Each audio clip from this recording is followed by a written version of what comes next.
Anónimo. Bueno, pues vamos el día de hoy, como todos los jueves, a escuchar el informe sobre los delitos que se castigan en esta sección de cero impunidad. Nos va a informar, como siempre, Ricardo Mejía, subsecretario de Seguridad Pública. Con su permiso, señor presidente, vamos a presentar como cada semana el informe Cero Impunidad, que es un esfuerzo del Gobierno de México a través de la Secretaría de la Defensa, de la Marina, de Seguridad, las Fiscalías Estatales, las Secretarías de Seguridad de los Estados, el Centro Nacional de Inteligencia, la Guardia Nacional y la Fiscalía General de la República. En la semana que se informa, hubo un total de 8,269 detenidos por parte de todas las fuerzas federales y estatales de seguridad y se presentaron al Ministerio Público, tanto del Fuero Común como Federal, un total de 7,976 personas. Siguiente. Informamos que el día 11 de octubre, la Fiscalía General de la República, en cumplimiento del Tratado de Extradición firmado entre México y Estados Unidos, remitió en extradición a 2 personas masculinas de nacionalidad mexicana que fueron requeridos por diferentes cortes. El primero de ellos, Adriel G., que fue extraditado a un tribunal del estado de Arizona por los delitos de violación equiparada y secuestro, y el caso de Miguel F., que fue remitido también a una corte del estado de Arizona, en este caso por los delitos de abuso sexual a menores. Siguiente. Informamos también de la detención el día de ayer de 7 presuntos secuestradores y el rescate de un menor en el municipio de Huehuetoca, en el Estado de México. Esto fue una acción operativa implementada por la Fiscalía General de Justicia del Estado de México, la Secretaría de Seguridad y la Policía Municipal de Huehuetoca. Se estuvo en contacto permanente con el fiscal Cervantes y se logró el rescate con bien de un menor de 9 años, quien había sido secuestrado el día 10 sobre la avenida Benito Juárez, en la colonia centro de ese municipio, mientras se dirigía a la escuela con su madre. Se identificó al vehículo, se hicieron diferentes acciones de inteligencia e investigación y finalmente se logró dar con el paradero del menor y detener a 7 personas, quienes eran parte de una célula criminal que mantenía en cautiverio al menor y por el cual exigían la cantidad de 4 millones de pesos. Siguiente. Ya están detenidos 7 personas, una de ellas por identificar todavía, y se aseguraron 3 inmuebles y se van a poner a disposición del juez de control para los efectos conducentes. Siguiente. También informar de la detención de un objetivo relevante, el sujeto apodado El Gafe, que es presunto líder regional del cártel Jalisco Nueva Generación en los municipios de Tlajomulco de Zúñiga y El Salto, en aquella entidad. Esta fue una detención realizada por la Secretaría de la Defensa Nacional en estrecha colaboración con la Guardia Nacional, Centro Nacional de Inteligencia y la Fiscalía en materia de delincuencia organizada de la FGR. Se le aseguraron 1,000 pastillas de fentanilo, armas largas, cortas, granadas, cartuchos y vehículos. Lo relevante de esta detención, además de todo, es porque a este sujeto, Carlos Augusto N., alias El Gafe, se le vincula con delitos como homicidio y secuestro, así como la autoría de los hechos ocurridos el pasado 2 de octubre en el centro comercial Landmark en Zapopan, derivado del cual perdió la vida una persona. Se le conoce como uno de los principales generadores de violencia en la zona metropolitana de Guadalajara, coordina células de narcomenudeo, sicarios y halcones y el reclutamiento de nuevos integrantes de células operativas en diferentes estados. Ya fueron puestos a disposición de la Fiscalía Especializada en Materia de Delincuencia Organizada. También referir que este individuo participó en los hechos del pasado mes de agosto en Ixtlahuacán del Río, en Jalisco, donde en una actividad criminal diferentes grupos se enfrentaron elementos de la Secretaría de la Defensa Nacional, trajo como consecuencia diversas detenciones y en consecuencia este grupo generó actos y disturbios en los estados de Jalisco y Guanajuato. Siguiente. También, derivado de los hechos del centro comercial Landmark, ya fueron vinculados a proceso 2 personas que fueron detenidas por el ejército mexicano, que se trata de Luis Raúl N. y Everardo N., quienes ya fueron vinculados a proceso por el homicidio de un escolta que estaba en ese lugar. Siguiente. También informar de la detención de presuntos responsables del homicidio realizado por omisión en agravio de la menor de edad Camila N., esto en el estado de San Luis Potosí. La menor había sido declarada muerta en un primer certificado de defunción, el cual no fue exacto. Después ella fue rescatada porque finalmente durante el velorio mostró signos de vida. Sin embargo, fue trasladada nuevamente al hospital y falleció poco después. Según la imputación, hubo negligencia y estas omisiones ocasionaron la pérdida de vida de la menor. Siguiente. En diferentes certificados, primero se atribuyó a la causa de la muerte un choque hipovolémico y después a un edema cerebral, pero realmente cuando se expidió el primer certificado de defunción, la menor todavía estaba con vida. Siguiente. También informamos de la detención de presuntos feminicidas en el estado de Veracruz por hechos cometidos el pasado 21 de septiembre en la colonia Aguacatal, en la ciudad de Jalapa, Veracruz. La Fiscalía del Estado logró la detención de Dali Ariadna N., Juan Carlos N. y Argenis N. tras ejecutar orden de aprehensión en contra de ellos por los delitos de lesiones, agravio menor de edad y feminicidio en agravio de la víctima Elizabeth N., quien se desempeñaba como subdirectora de la escuela Adolfo Ruiz Cortines. El posible móvil de este homicidio es una venganza por problemas personales que tenía la maestra con la subdirectora por un tema de carácter laboral en la escuela.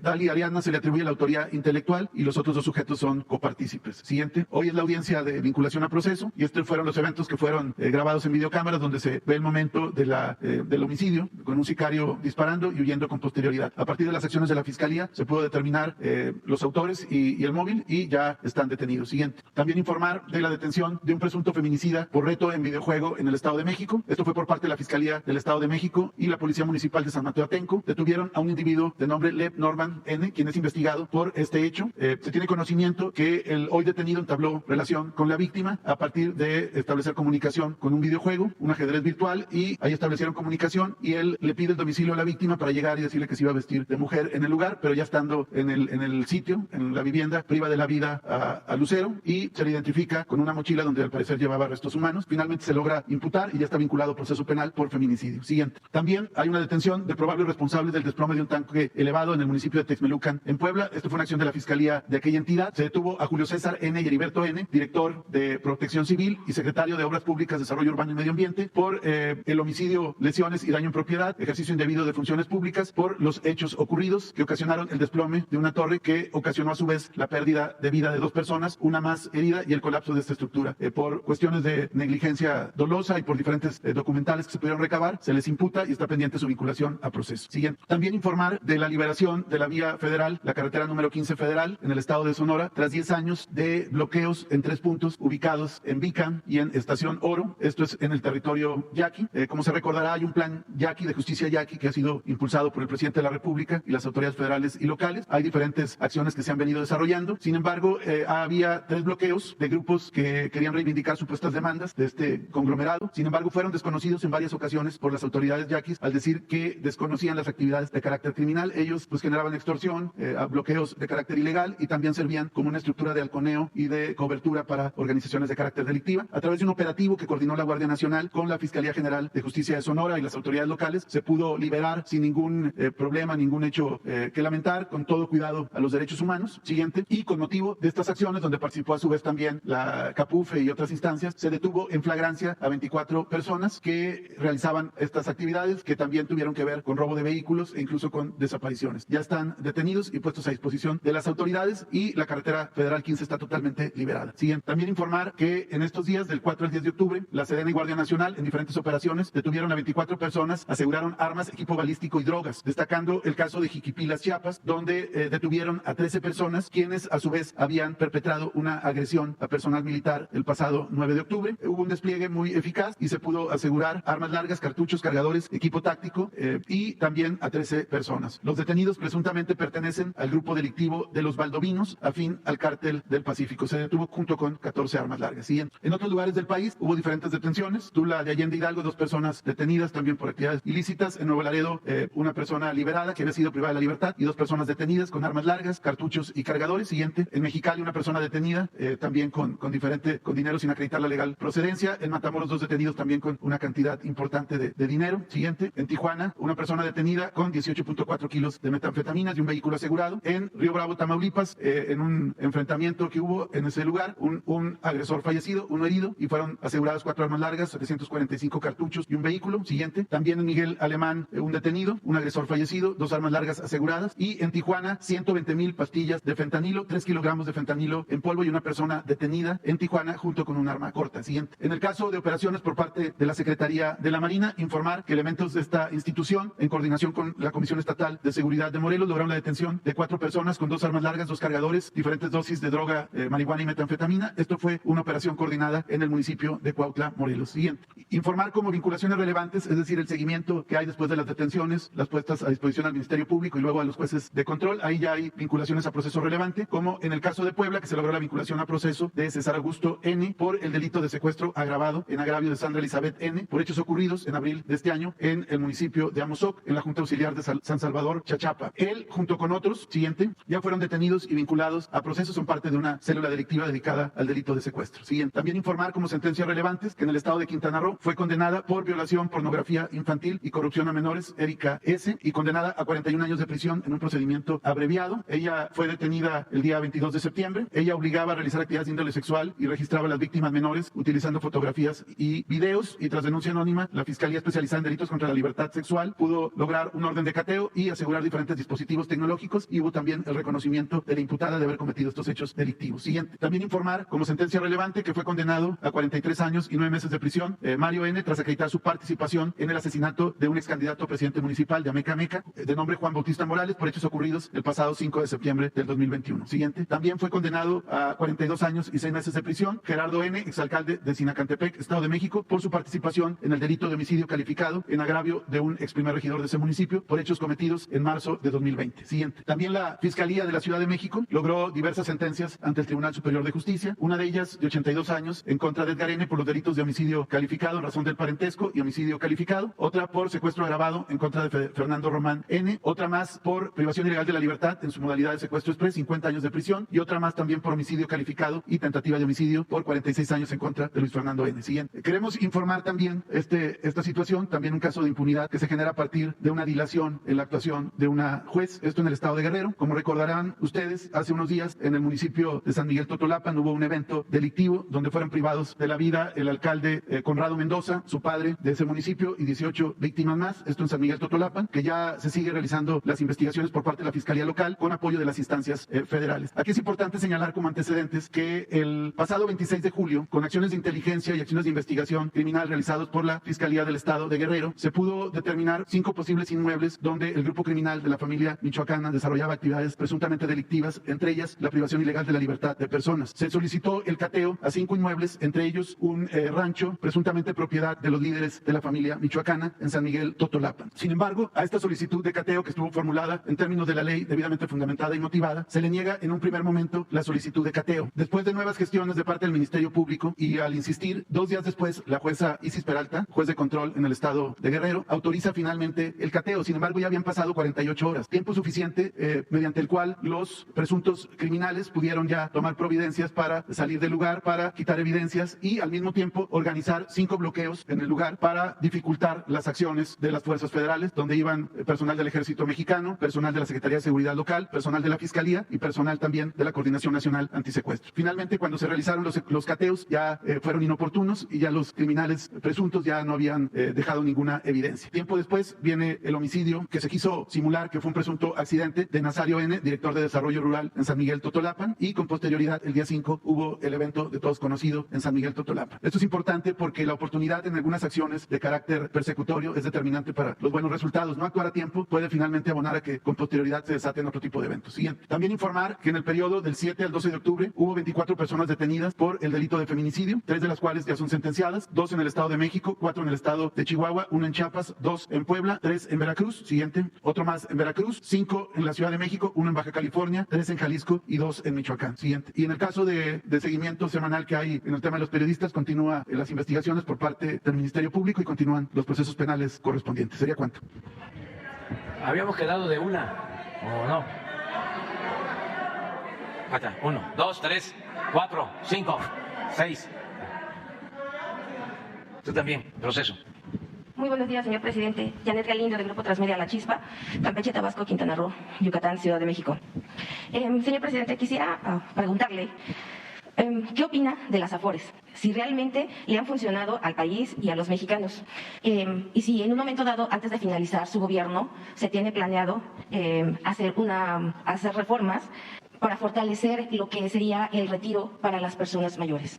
Pues es una buena pregunta. Lo de las Afores surgió en el periodo neoliberal y creo que fue pues un golpe a la economía de los trabajadores, sobre todo a su retiro, porque como fueron concebidas las Afores, son negocios seguros para los financieros, pero no así para los trabajadores, al grado de que cuando se hizo una primera proyección se calculaba que al jubilarse un trabajador con las nuevas leyes, creo que esto fue con Zedillo, que se llevó a cabo la reforma de pensiones, al jubilarse el trabajador no iba ni siquiera a recibir al momento de su jubilación el 100% de su sueldo, sino la mitad. Esa era la proyección. Entonces teníamos 2 posibilidades: cancelar el sistema de Afore y regresar al sistema anterior de manejo por parte del Estado de las pensiones, o hacer algunos cambios para que cuando menos el trabajador recibiera al momento de su retiro su salario. Optamos por lo segundo. Nos ayudó en este caso la Confederación o el Consejo Coordinador Empresarial para que se aumentaran las cuotas, pensando en que el trabajador recibiera más, y nosotros hicimos una reforma para reducir el cobro por la intermediación de las AFORES, porque además por el manejo del dinero se cobraba mucho más que en otros países. El cobro de administración, comisión, ese es el término, el cobro de comisión. Entonces hicimos una modificación a la ley y se redujo la comisión. Entonces con eso y con el aumento en las cuotas por parte de los empresarios, se llegó a la conclusión de que iban a mejorar los trabajadores. De todas formas, vamos a hacer una revisión sobre eso para ver si se corrige con esta modificación. A partir de que se reformó la ley, ya lleva pues cerca de 2 años, a ver qué ha sucedido, cómo vamos en ese sentido y poder tener un diagnóstico de esta situación. Una valoración. Sí, pero es muy buena tu pregunta porque si era un problema grave, no estamos satisfechos de que se haya resuelto del todo. Sí, todavía hay que trabajar. Pero tenemos que valorar y dar a conocer cómo está la situación actual. ¿Mande? Sí. Eso es lo que vamos a revisar sobre las utilidades y no dejar en el desamparo a los trabajadores jubilados, protegerlos. Sí, pero necesitamos hacer un análisis. Voy a invitar al secretario de Hacienda aquí y al responsable del manejo de las AFORES. Por parte. ¿Gonzalo? Sí, para que vengan aquí y nos expliquen, porque sí es un buen tema. Un buen tema. Muchísimas gracias.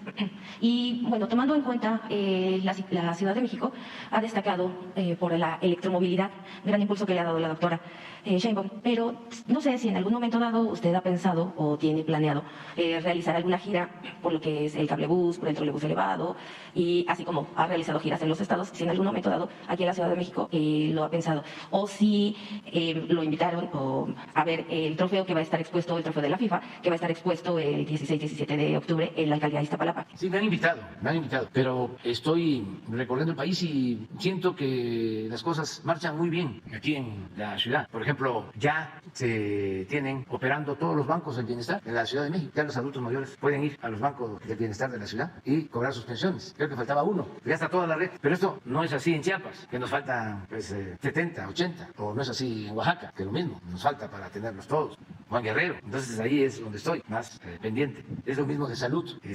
Claudia es pues muy buena gobernando y está constantemente solicitando apoyo para la población de la Ciudad de México. Por ejemplo, asiste todos los lunes a la reunión de seguridad y los lunes también, que tenemos la reunión de salud, ahí está, a las 6 de la tarde. Y pues convence a los doctores y a todos de que hay que atender la salud en la Ciudad de México, y yo tengo que estar diciendo, y quiero mucho a los capitalinos, porque imagínense cuánto apoyo he recibido de la gente de la ciudad. Para empezar, me aceptaron como jefe de gobierno, siendo tabasqueño, y siempre me ha sacado a flote en los momentos más difíciles. Le debo mucho a la gente de la ciudad, al pueblo, en todo el país, pero aquí se han portado muy bien.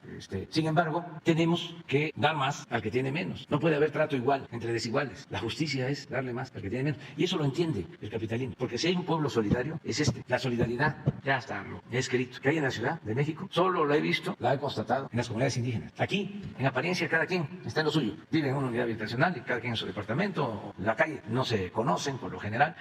Pero cuando hay una desgracia que afecta a otros, salen a ayudar. Si aquí se pone un campamento para recoger despensas o apoyos por inundaciones en Oaxaca, en Veracruz, en Tabasco, ahí llega la gente a entregar sus despensas. En los terremotos, bueno, en los camiones públicos, en el metro, la gente fraterna, solidaria. Pero, pues aquí es donde hay más médicos, es donde hay más especialistas, en comparación con Guerrero, con Oaxaca, con Chiapas. Entonces, por eso dedico más mi tiempo. Aquí siento que está bien atendida la gente, es buena como jefa de gobierno Claudia, para que no se vaya a malinterpretar, es igual de buena como Adán, haciendo su trabajo como secretario de Gobernación. Imagínense lo que logró ayer. Aprovecho para agradecerle a los legisladores, porque ya se aprobó el que la Guardia Nacional sea apoyada por la Secretaría de Defensa y por la Secretaría de Marina, que continúe siendo apoyada y que se fortalezca la Guardia Nacional, y no es militarizar, que no quieran los autoritarios ahora pasar como defensores de derechos humanos. ¿Qué hicieron los conservadores con el ejército? Utilizarlo para reprimir sin fundamento constitucional, de manera ilegal. Usaban al ejército, a la marina, para labores de seguridad pública y además sin respeto a los derechos humanos. Son unos reverendos hipócritas. Y ahora que se hace una reforma constitucional y que se pone el acento en la defensa de los derechos humanos, ahora se rasgan las vestiduras. Entonces, Adán, como secretario de Gobernación, pues va informando de por qué es importante esta reforma, y sí se tiene que apoyar a los gobiernos estatales, municipales, para que sus policías garanticen la seguridad pública. Pero hay casos, ayer, por ejemplo, hoy me informaron, nada más que no le dio tiempo a Ricardo, creo que lo vas a dar a conocer el próximo jueves, pero encontramos de que el robo de unos trailers con mercancías en los límites de Veracruz con Puebla, esto incluso advertido por los mismos pobladores, cosa que me da mucho gusto, se demuestra que quienes llevan a cabo estos robos son policías municipales, estatales, de Puebla y Veracruz. ¿Y quiénes los detienen? La Guardia. Sí, entonces sí es muy importante. Y el trabajo de Marcelo, imagínense ahora, hoy están en Washington, los tres son muy buenos, muy buenos. Y sí voy a estar en la Ciudad de México. Tengo tres asuntos que voy a revisar con Claudia, que vamos a supervisar. Uno es lo de la inauguración ya de toda la red de bancos del bienestar. Dos es el avance en la creación del nuevo parque de Chapultepec, la cuarta sección, que es una inversión de alrededor de 10,000 millones para rehabilitar desde la ermita, la antigua ermita de Vasco de Quiroga, en Santa Fe, donde estaba la fábrica de armas, pólvora, todo eso que pertenecía a la Secretaría de Defensa. Y cuando llegamos ya estaban a punto de venderlo, 10, 15,000 millones de pesos para fraccionar, y decidimos dejarlo como reserva para el entretenimiento, la recreación de la gente de la ciudad. Y se incorpora a la tercera sección y se está trabajando en la segunda y en la primera hasta Los Pinos. Estamos hablando del espacio cultural, artístico, ecológico más importante del mundo. Y se está avanzando porque incluye espacios para los jóvenes, teatros, senderos. Va a ser un centro importantísimo para la Ciudad de México. Vamos a ir a supervisar a ver cómo va este trabajo. Y lo otro es que nos está ayudando el gobierno de la ciudad para la terminación del tren Toluca, Ciudad de México, el tramo de Santa Fe hasta la ciudad, hasta la terminal de observatorio, está a cargo de la ciudad. Y van avanzando y ese tren lo tenemos que inaugurar a más tardar en diciembre del año próximo. El tren ya Toluca, Ciudad de México, son las tres cosas que tenemos pendientes. Independientes. Y la Terminal 2, que también. Y la Terminal 2 del aeropuerto. Sí, está a cargo del gobierno de la ciudad. Había yo quedado hablando de los candidatos. ¿Se acuerdan que quedamos de que ya no iban a haber tapados? Sí. Ni dedazo ni tapados. Vamos todos a hacer historia, ¿no? Todos estamos haciendo historia. Sí, ¿Se acuerdan aquello de que el que se mueve no sale en la foto, ¿no? Sí, de don Fidel. Y hay no sé cuántas caricaturas para los jóvenes. ¿No tienes caricaturas del tapado? De Abel Quesada, sí. Y de Abel Quesada, pero pues todos. Ríos, Naranjo. Entonces para los jóvenes, a ver si tenemos alguna. Nada más para que, ¿cómo era? Pues para no olvidar. Sí, sí, no va a quedar pendiente, pero pues, nada más. Vamos a ver si encontramos una caricatura del tapado, porque ya no se habla de eso. No se habla, ya se les olvidó a los medios. Bueno, no a todos. Miren, ahí está. ¿Esa es Quesada? Pues vamos a dar a conocer, porque son los que han expresado que quieren o han aparecido en encuestas o los han propuesto. Para que vean cuántos hay del bloque conservador. Dije que eran 38, pero salieron 42. A ver, de una vez vamos a destapar. Agustín Cárcel, él es el que fue secretario de Hacienda y del Banco de México, sí. Creo que está ahora en el Fondo Monetario Internacional. Tiene mucho apoyo de los financieros mexicanos. Alejandro Moreno es presidente de Beatriz Paredes, pero ella ya manifestó que quiere. También, ella es senadora y fue gobernadora de Tlaxcala. Carlos Loré de Mola, no, pues, Carlos Medina Plasencia, que fue gobernador de Guanajuato. Claudio Duque González. Pues eso es lo que algunos de ustedes dieron información. Tómenla. Es lo que aparece de dominio público. Chumel Torres, Damián Cepeda, es del PAN, senador Dante Delgado, Demetrio Sodi de la Tijera, Denise Derece, Diego Fernández de Ceballos, Emilio Álvarez Icaza, Enrique Alfaro, Enrique de la Madrid, Fernando Canales Clarión, Gabriel Cuadri, Gilberto Lozano, Frena, Gustavo de Hoyos, ese es el de la Coparmex, ¿no? Que fue a acusarme con el rey, Gustavo Madero, senador, y Alfonso Guajardo, secretario de Economía del licenciado Peña, José Ángel Gurría, el ángel de la independencia, de la dependencia. Es que él fue secretario de Hacienda, creo, y de Relaciones Exteriores, y dijo que el neoliberalismo iba a durar, creo que 20 o 30 años, ¿no? Latinó, y por eso le llamaban el ángel de la dependencia. Estuvo también recientemente en la oración, que es de comercio, ¿no? De desarrollo económico, OCDE. Juan Carlos Romero, que fue gobernador de Guanajuato. Kenia López Rabadán, ¿quién es? Senador. Lili Tellesi. Lorenzo Córdoba, pero ese es del INE, ese no puede.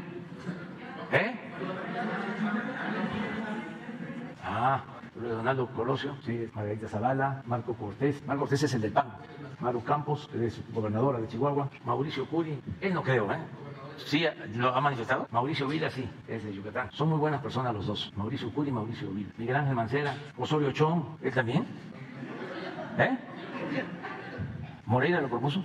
Miguel Ángel Requena, el gobernador de Coahuila. Patricia Mercado, sí, pues puede ser porque ella les ayudó en el 2006, cuando el fraude. Ustedes saben que para quitarnos votos de mujeres feministas, la impulsaron a ella. Y sacó como 1 millón de votos. Y la diferencia formal, entre comillas, fueron 240,000 votos, por los que supuestamente ganó Calderón. Y ella se llevó como 1 millón. Pedro Ferriz, ya fue candidato, ¿no? ¿Quién? Ricardo Anaya, sí. Samuel García. ¿Quién? Que no. Ajá. Santiago Krill, ¿sí dijo? Silvano Aureoles sí me consta que hace poco dijo, ¿no? Y Xochitl Gálvez. ¿Quién le falta? Ah, sí, pues hay que ponerlo. Sí, pero todavía no se sabe si es culpable o no, o sea, es presunto. 43, entonces, pues así está. Hay bastante, pues se tiene que poner de acuerdo. Muy bien, vamos a seguir. Señor presidente, Ya cumplimos ya nosotros. Nada más agrega a cabeza de vaca. Con respecto, El dedazo, pues ahí. Falta, ¿quiénes van a dar el dedazo? Sí, pues tienen que ser los machuchones, los de mero arriba. Claudio es uno que representa también, ¿no?, a los de arriba. Me consta de que él participó cuando el fraude del 2006, sobre todo su papá, con todo respeto. Pero una vez fui a un evento, siendo candidato, en el 2006, a Valle de Bravo, organizado por Televisa, y estaban todos los empresarios. Y invitaron a los candidatos. Y a mí me tocó un día, y fui de los más defensores de la venta que habían hecho de Banamex sin pagar impuestos. No, pero también Claudio, defendiéndolo, y en contra mía, ¿no?, en contra de nosotros. Desde entonces, 2006, y Roberto Hernández pues también.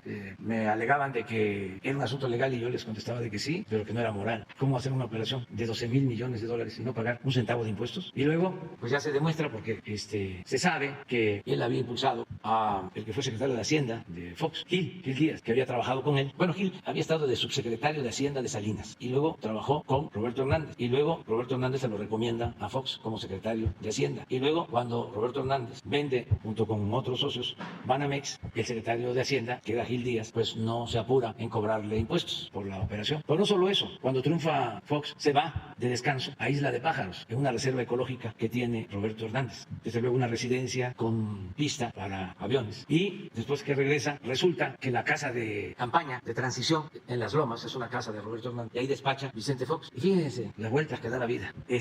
Ahora esa casa es de la Presidencia de la República. Y esa casa se va a rifar el 20 de noviembre. Está interesante, ¿no? Porque es una casa, pues, con historia y muy elegantiosa. Y se va a rifar el 20 de noviembre. Entonces no hay que dejar de comprar los cachitos, porque se puede tener suerte. Entonces es parte de la historia. Pero ¿por qué hablábamos de esto? por lo del Edazo, el Edazo. ¿De quiénes van a...? Sí, tienen que ser los... Porque ahí, ese es un grupo que mandaba. Impulsaron a Fox y luego impulsaron a Calderón. Incluso antes impulsaban a los del PRI. Yo escribí un libro que se llama Fobaproa, Expediente Abierto, y ahí aparece una cooperación, un cheque de Roberto Hernández al candidato de entonces del PRI a la presidencia. O sea, aportaban y apoyaban. Por eso también le tengo yo un reconocimiento, porque yo no oculto las cosas, siempre digo lo que pienso, al licenciado Peña. Porque a diferencia de Fox, que se metió con todo para que yo no ganara, aunque no pudieron evitar que lo ganara, nada más que, como me dijo un campesino en Michoacán, ganaste, pero no saliste.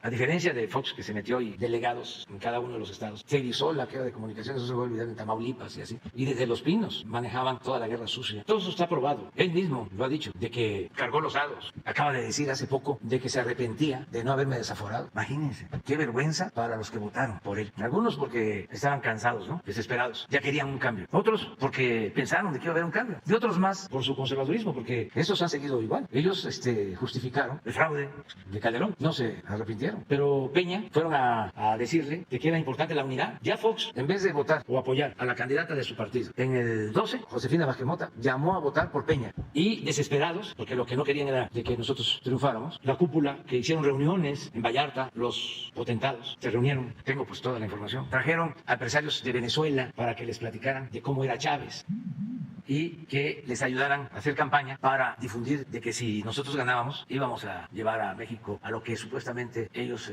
sostenían que era Venezuela. Y se reunieron y fueron con Peña por lo del dedazo y le dijeron, ayúdenos, que decline MIT por Anaya y nos unimos porque si no va a ganar el peligro para México. Y les dijo Peña que no. Y al poco tiempo, ya en la desesperación, fueron a decirle que ya no iba a ser, ¿cómo se llama?, del PAN, Anaya, sino que iba a declinar por MIT, pero que querían su apoyo para meter todo el aparato. Y Peña dijo, no. Y eso que les estoy diciendo ahora, lo dije cuando tomé posición y se lo agradecí a Peña.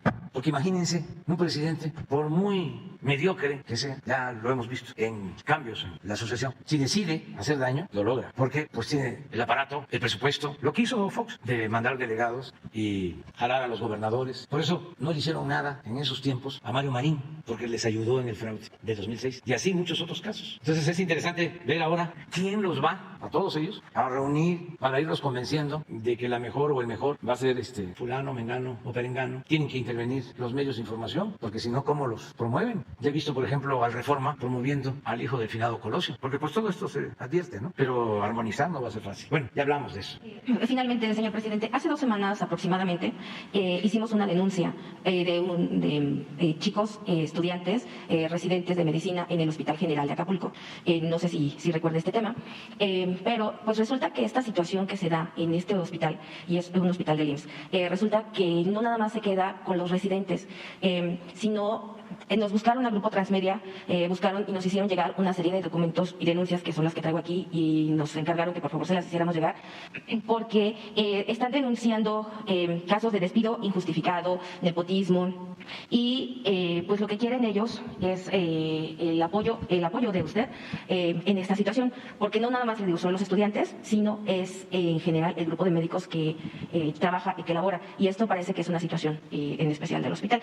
En cuanto a este tema, pues yo sí quisiera preguntarle a usted sobre cómo observa los avances que ha tenido su administración en la cuestión laboral, y sería todo. Muchísimas gracias. Pues ¿es del Seguro Social lo que me planteas? Sí. Sí, le vamos a pedir a Zoe. Sí, y de hecho, bueno, mi plan era presentárselos desde el martes, sí. pero no se pudo dar. Sí, me entregas, aquí está todo. Si me entregas los documentos ahora, terminando. Sí. ¿Y qué puedo decir en lo laboral? Lo que se ha logrado, yo creo que cosas importantes.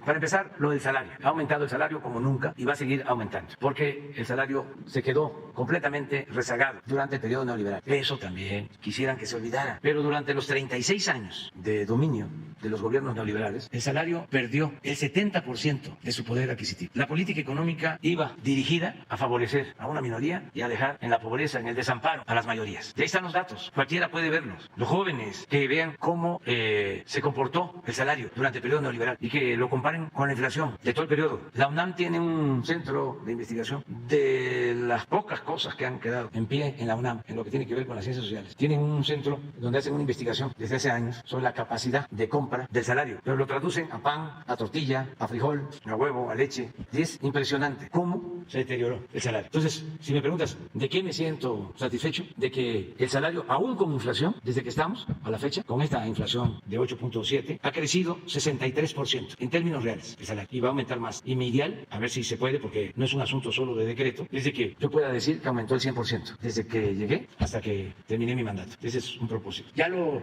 logré en el caso del norte, ahí sí ya es el 100%, porque en el norte lo aumentamos al doble en términos cuantitativos desde el 19 y ha seguido aumentando. El salario mínimo en el norte es pues casi el doble del actual en el resto del país. Entonces, si me preguntas qué, el salario. ¿Qué otra cosa? El reparto de utilidades al trabajador. En el 20 recibieron 100.000 millones de reparto de utilidades. En el 21, 200.000 millones. Y ahora va a aumentar más. Eso no sucedía. Fue de las reformas que llevamos a cabo. Y lo que hablábamos de las pensiones también ayudó. Todavía no estoy satisfecho. Vamos a hacer el análisis. Ayudó mucho la eliminación de la subcontratación, el outsourcing, otra herencia, ¿no?, del neoliberalismo. Pero sí, bueno, la reforma laboral, la democracia al interior de los sindicatos. Todo eso ha ayudado bastante. El que ahora para la firma de un contrato colectivo se tenga que consultar a los trabajadores, que no sea un asunto nada más de los dirigentes para cumplir con la ley, que puedan celebrarse asambleas para decidir sobre la titularidad de los contratos colectivos. Ha habido asambleas para que los trabajadores decidan a quién desean como representantes sindicales. Todo eso es avance. Vamos poco a poco. También yo he llegado a la conclusión de que esto es un proceso. Muchos gobernantes inician un proceso de transformación, de cambio, y se dan cuenta pues que no les va a alcanzar el tiempo y que requieren más tiempo, y por eso proponen modificar la Constitución para tener un periodo más, y se quedan ahí más de un periodo. Y sí, hace falta tiempo, pero no hay que violar el principio de la no reelección. Entonces, hay que pensar en trabajar mucho, de manera intensa, dejar las bases, medir bien todo aquello que pueda ser irreversible, que ya no puedan los conservadores dar marcha atrás, y lo más esencial de todo, auspiciar un cambio de mentalidad, porque eso es lo que permite, de fondo, que no haya retrocesos. Entonces, yo termino y van a venir otros, y estoy seguro que va a haber continuidad con cambio. En el caso laboral hacen falta muchas cosas todavía, pero pues no se puede todo, hay que priorizar. Yo voy a dejar las bases, en algunos casos bastantes avances, en otros solo los cimientos, el ejemplo y esto que considero muy importante, el cambio de mentalidad. Parece mentira, pero poníamos ayer el ejemplo de cómo a los mexicanos ya no se les puede manipular. Está complicadísimo. Pueden meter dinero para campaña sucia, calumniar. No funciona. Ayer pusimos un mensaje de la guacamaya diciendo, sí, al borde de la desesperación, no quieren abrir los ojos. ¿No será que al revés? No quieren cerrar los ojos, desesperados, no quieren ser como antes, que tampoco era así, pero sí había más margen para la manipulación. Además eran boletines, como ahora. Llama la atención cómo está uniformada toda la opinión en medios. Yo no lo hago porque tengo bastante trabajo, pero si se ponen las columnas en una mesa de los periódicos o se escuchan los contenidos de los programas de noticias de radio, es un boletín. Fíjense la paradoja, antes los boletines los confeccionaba el gobierno, mandaba los boletines y a veces ni siquiera en los periódicos le cambiaban las palabras y se podía leer en un periódico, pero el mismo texto como noticia en 2 o en 3. Y en el boletín, tú haces boletín y te salen así parejos, o sea, no te hacen caso.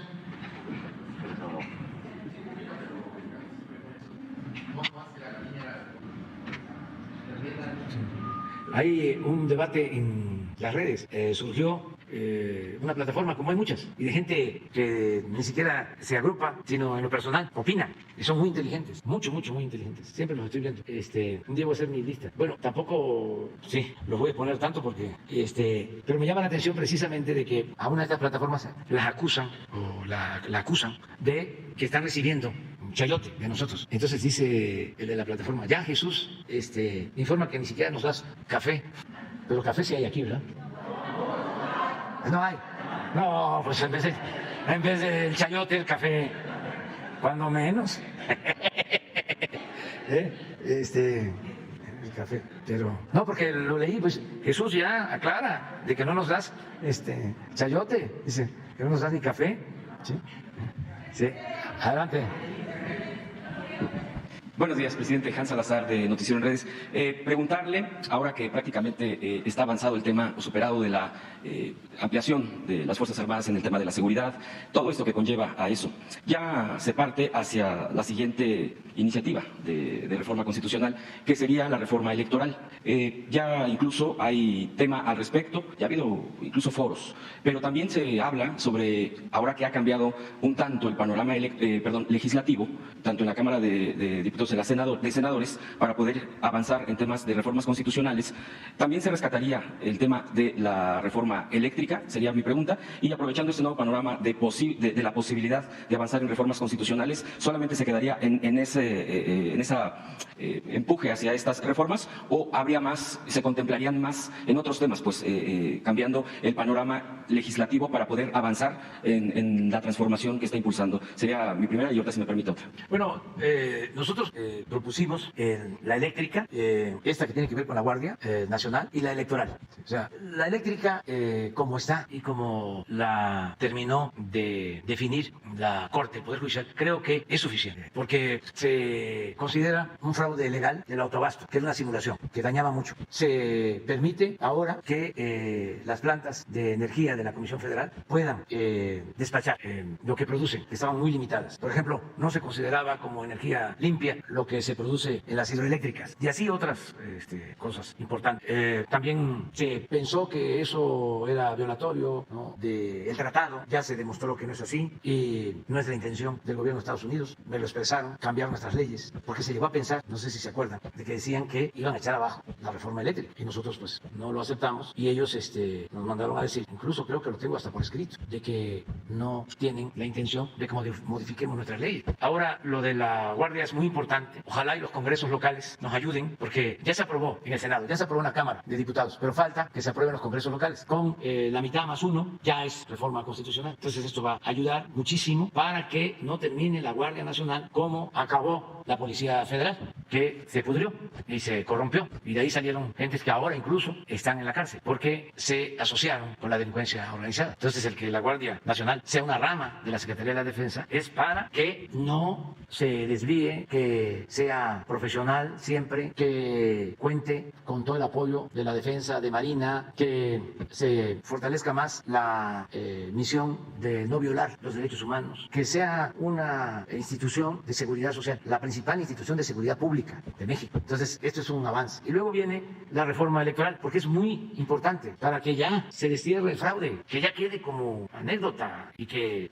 los jóvenes ya no tengan que padecer de estas imposiciones, como lo del tapado y todo esto que es parte de la picaresca de la política mexicana, entre otras cosas, pero son métodos antidemocráticos de siglos, que se desaparezcan y que no estemos hablando de fraude. Hay lugares, países en donde no les pasa por la cabeza el que vaya a haber fraude en una elección. ¿Ustedes creen que en Costa Rica van a estar pensando en que hay que cuidar las casillas para que no vaya a haber fraude? Acaba de haber elecciones en Brasil, o las elecciones que hubieron en Colombia, o las elecciones de Chile. ¿Escucharon ustedes algo sobre fraude? No, ese era un asunto que nos avergonzaba. Era casi sinónimo de México, de su política de siempre. Es como en Dinamarca, hablar de corrupción. Una vez, hablando con una danesa, le explicaba yo de la corrupción, estaba así, completamente sorprendida. ¿No les pasa por aquí? Pero fíjense, los daneses no tienen corrupción, no hay pobreza, no hay inseguridad, no hay violencia. Entonces, no es poca cosa el que se acabe con los fraudes y que la autoridad electoral sea imparcial, recta, íntegra. Todavía hace como un año, de repente saca una resolución el Tribunal Electoral en un sentido y luego lo cambia la resolución en otro completamente opuesto. Primero, resuelve que no iban a quitar a unos candidatos y le envían su dictamen al Consejo del INE. El Consejo del INE no le hace caso y el Tribunal cambia su criterio y le quita las candidaturas sin ninguna justificación, porque eso no es un asunto legal. O sea, actúan por consigna. Eso no, eso hay que corregirlo y así muchas otras cosas. Hacer valer la democracia como forma de vida y como sistema político. Esas son las que nos importan de las reformas. Hay otras, pues, que tienen que ver con los legisladores. Por ejemplo, ayer un lío, un escándalo de que ahora ya queríamos confiscar las cuentas bancarias.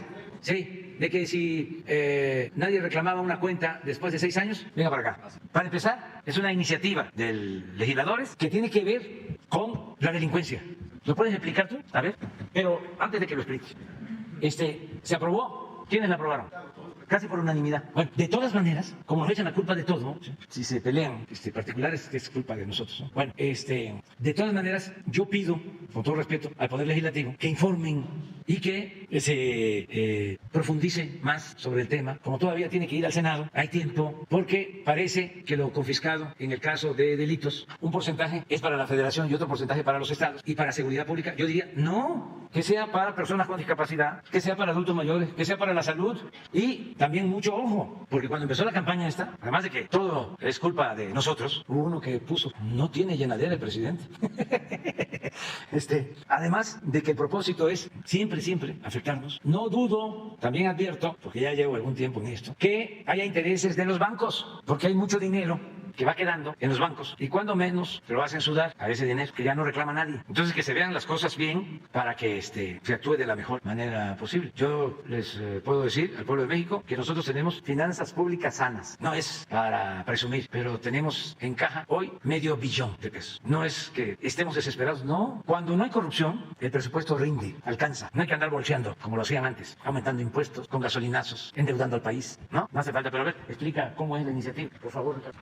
Sí, con su permiso, señor presidente, es una reforma a la Ley de Instituciones de Crédito. Se modifica un artículo, el 61, que tiene que ver precisamente con estas cuentas que después de un tiempo no son reclamadas y los bancos las asumen como suyas, teóricamente para ocuparse en temas de beneficencia pública. Pero el espíritu de la ley, como se explicó, es todos estos bienes financieros, es decir, dinero que es recuperado de cuentas de la delincuencia, del crimen organizado, de temas de extorsión, que desde luego ya una vez que son aseguradas, pues no son reclamadas por estos grupos delictivos. El objetivo es poder utilizar esos recursos para un fin público. Una parte, según la iniciativa, es para temas de beneficencia pública y otro tema, según la iniciativa que aprobó la Cámara, es precisamente para poderse ocupar en temas de infraestructura, equipamiento policial para las instituciones federales, estatales y municipales. Evidentemente esto está sujeto a una serie de controles y reglas de carácter financiero, pero sí se advierte que hay una bolsa muy importante que no se utiliza para un fin socialmente útil, sino que finalmente son utilizados efectivamente por las instituciones bancarias y y, como aquí lo señala el presidente, pues bien podrían utilizarse para temas de carácter social. Pero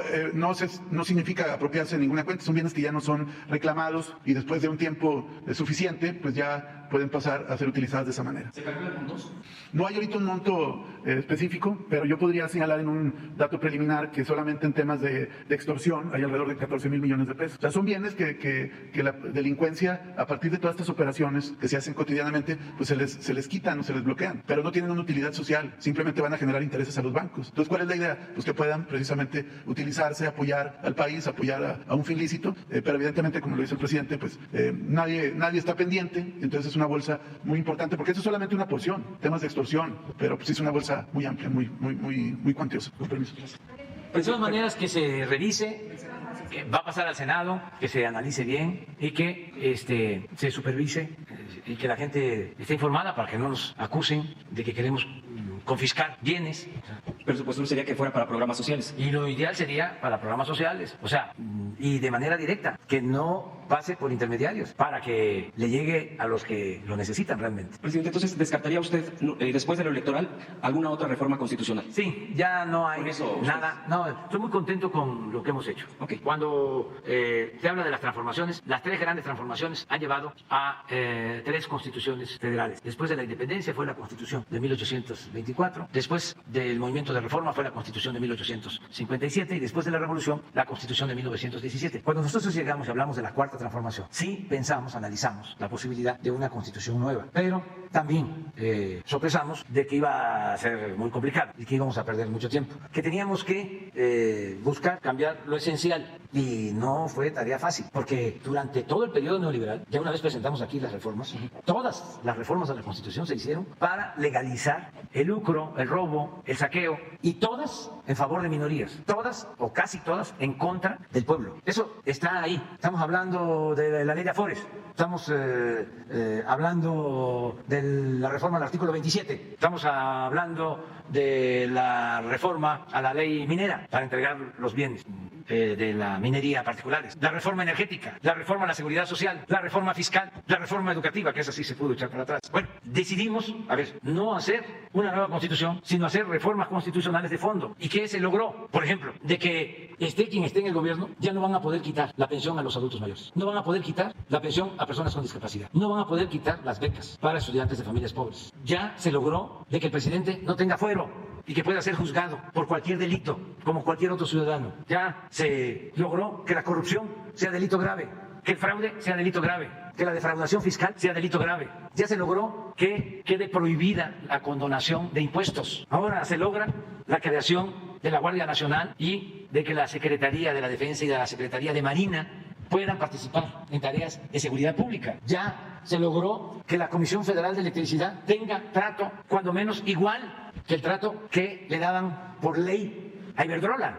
Imagínense, una empresa extranjera tratada mejor que la Comisión Federal de Electricidad, que una empresa pública, que una empresa petrolera extranjera tuviese mejor trato que Pemex. Ya todo eso ya ha cambiado. ¿Qué nos queda? La parte electoral. Que se respeten las elecciones, que se respete la voluntad del pueblo, que haya elecciones limpias, libres. Entonces ya no más. Y estas iniciativas, como la de la obtención de los recursos de estas cuentas, que no son reclamadas por nadie, pues no son iniciativas del Ejecutivo. Yo no envié esta iniciativa, porque los legisladores tienen la facultad para presentar iniciativa, igual que el Ejecutivo. Entonces ellos pueden presentar todos los cambios, las iniciativas de ley, es su facultad. Yo lo único que puedo hacer es como ahora, ¿no? Es decir, ni sabían, porque se trata de un poder autónomo, independiente. ¿Cómo me doy cuenta? Ayer que empiezan a echarme la culpa. Hoy en la mañana tuve que preguntar a ver de qué se trata. Ya me explicaron y ya estamos dando nuestra opinión. Presidente, ya por último, en tema de seguridad, a propósito de la presencia del subsecretario por la sección de Cero Impunidad, en la alcaldía de Tláhuac, con límites con Mipalta, hace unos días hubo aparición de gente armada, incluso mostrando armas y haciendo muestra de su fuerza o de su presencia, pero incluso se fue más allá porque se encontró a un menor asesinado. asesinado.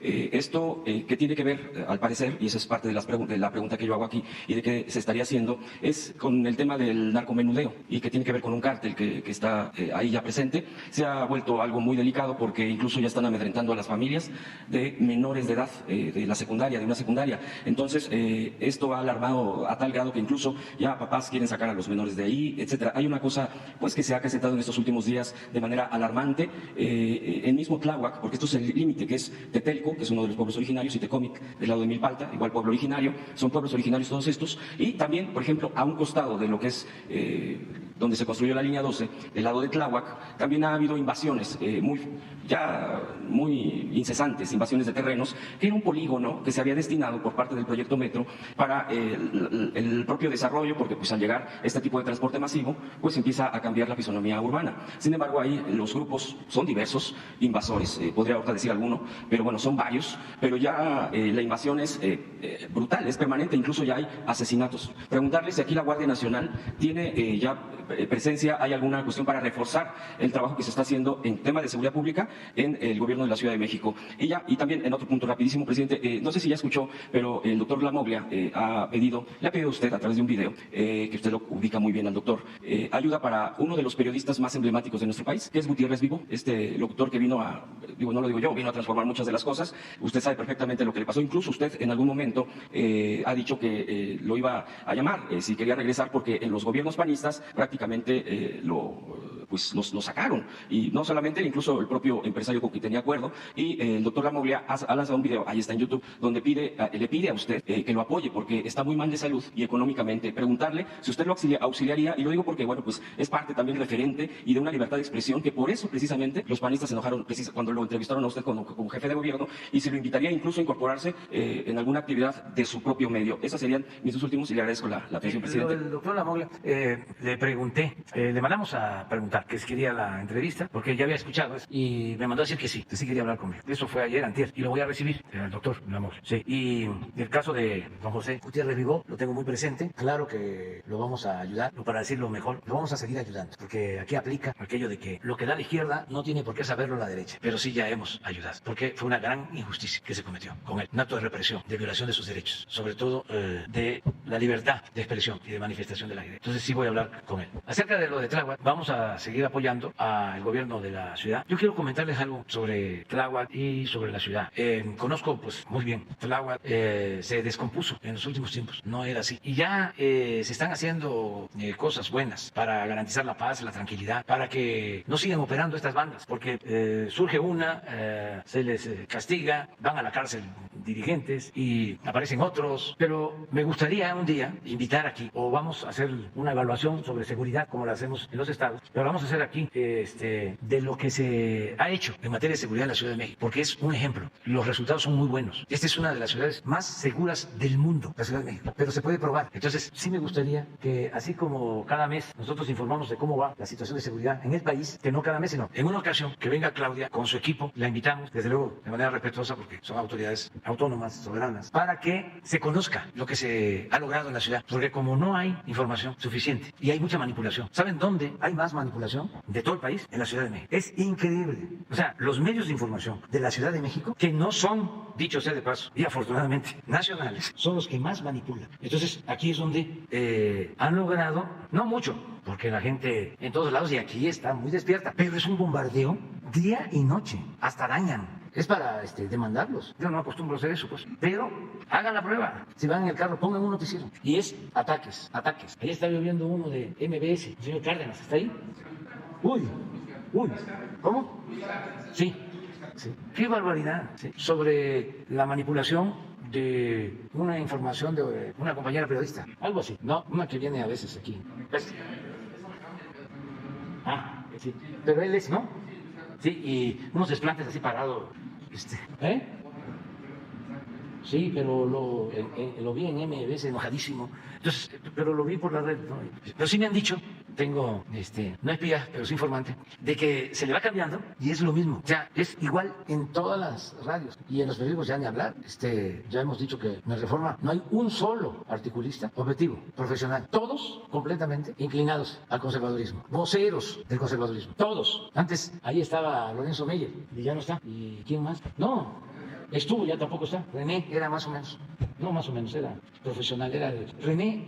No sé ahora qué esté pasando con él, porque se han cambiado mucho las cosas con la transformación, pero era como el sucesor de Miguel Ángel Granados Chávez, ya lo veía yo así, el más parecido. A Miguel Ángel, bueno, Miguel Ángel escribía en la Reforma, sí, pero ya no,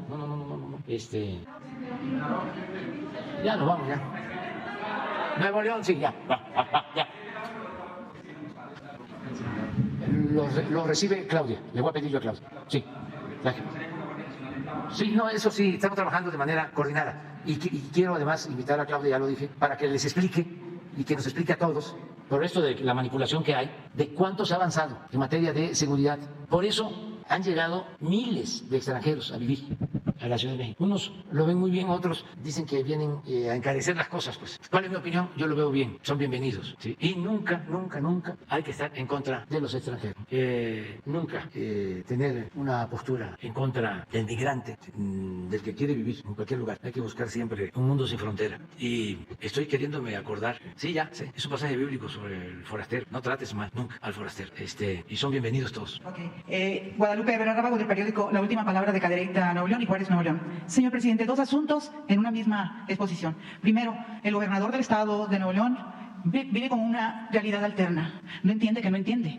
Él está planteando algunas cosas, algunos silogismos que tienen desconcertada a gran parte de la población. Está sugiriendo ahora el nuevo pacto fiscal, donde quiere la totalidad o el 50% de los recursos que manda la federación, y él siente que porque Nuevo León es, dice él, quien más impuestos da a la federación, debe de recibir más, pero se le olvida al señor gobernador, tan joven, yo creo por eso se le olvida que lo que él recoge en impuestos y lo que venden las empresas e industrias de Nuevo León, pues la recibe de todo el país. Yo no sé quién espera que desarrolle la infraestructura, el Espíritu Santo o quién.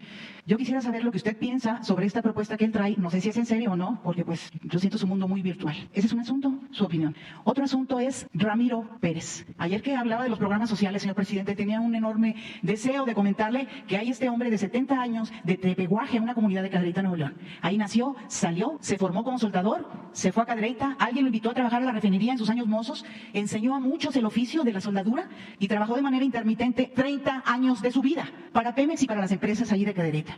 He estado con él, señor presidente, porque él, después de que ya no lo contrató Pemex, después de los 60 y tantos años, ya no lo contrata Pemex, le da cáncer de próstata. Le da cáncer, su familia se mueve, se encuentra en Unos Ángeles, lo operan en el hospital universitario y lo condenan a usar una sonda urinaria y bolsas de colostomía. Así iban las cosas, y viniendo de consulta en el 2016, lo atropella un ebrio que hasta la fecha nadie sabe de él. Don Ramiro Pérez, cuando yo hablé con él y me explica su caso, me dice, oiga, pero gracias a lo que me manda el presidente, me dice, puedo comprar las bolsas de colostomía, gracias a lo que él me manda. Los frijoles y las tortillas me las arriman mis hijos, pero tengo la esperanza de hablar con él. Él le mandó una carta la semana pasada, aquí.